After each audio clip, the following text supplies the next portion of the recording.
पर अगर किसी ने कब्जा कर लिया है या कोई किराएदार मकान या दुकान खाली नहीं कर रहा है,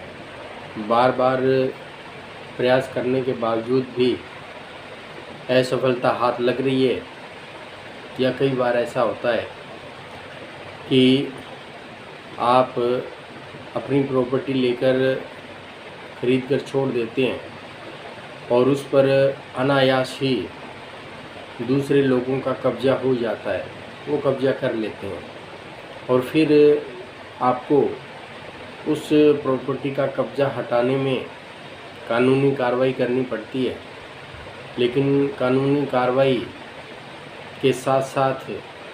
अगर आप जो मैं ये रेमेडीज़ बता रहा हूँ, इस रेमेडीज़ को करते हैं तो कानूनी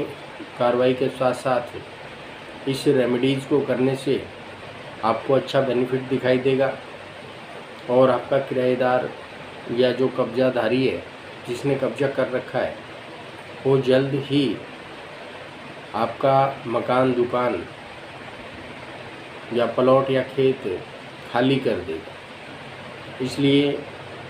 जिनके भी प्रॉपर्टी पर कब्जा हुआ है वो एक बार ये उपाय करके देखें, क्योंकि ये उपाय आजमाया हुआ उपाय है और इस उपाय को करने से उनको 100% बेनिफिट मिलेगा। क्योंकि जिनकी प्रॉपर्टी कब्जा हुई है उन्हें कानूनी कार्रवाई के साथ साथ ये उपाय करना चाहिए, क्योंकि इस उपाय से जो कब्जाधारी है उसका दिमाग और मन में कब्जा किया हुआ स्थान या कब्जा की हुई प्रॉपर्टी को छोड़ने का विचार बार बार आने लगता है और वो कुछ ही टाइम बाद कब्जा की हुई प्रॉपर्टी को छोड़ के चला जाता है, खुद ब खुद उसको खाली कर देता है। इसलिए जिनकी भी प्रॉपर्टी पर कब्जा हुआ है या जिनकी भी प्रॉपर्टी किसी किराएदार ने कब्जा कर रखी है या किराएदार कोई दुकान खाली नहीं कर रहा है या कोई प्लॉट खाली नहीं कर रहा है, तो उसके लिए आप ये रेमेडीज़ करें। इस रेमेडीज़ से जो किराएदार है उसका स्वतः ही मन फूट जाएगा और वो फिर आपकी प्रॉपर्टी को खाली करके चला जाएगा।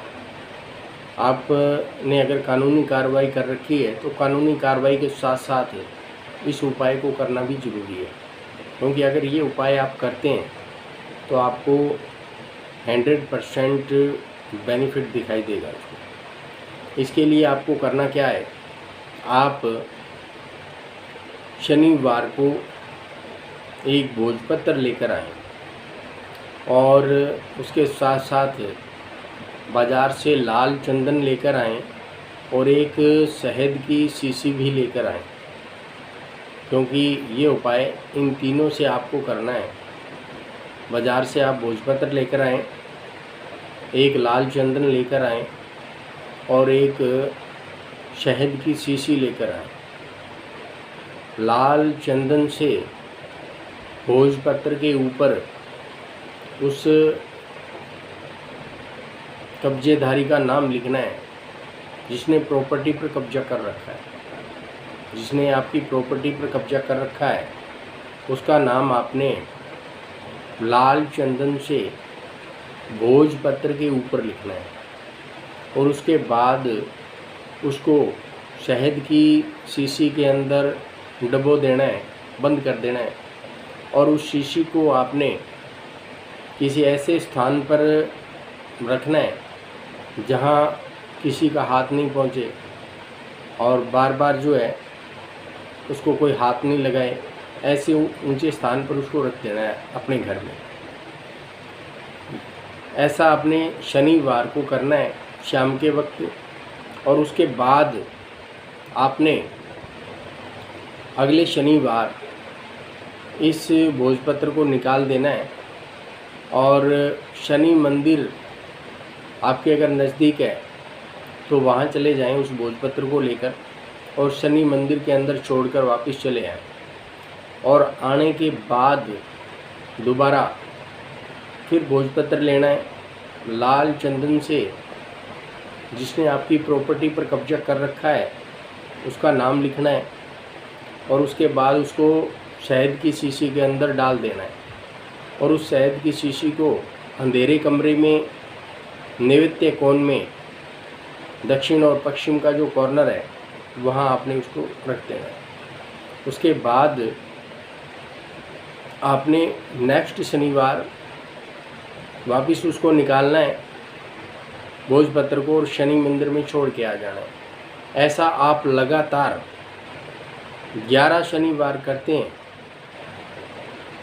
तो आपकी प्रॉपर्टी पर जिसने कब्जा कर रखा है वो स्वतः ही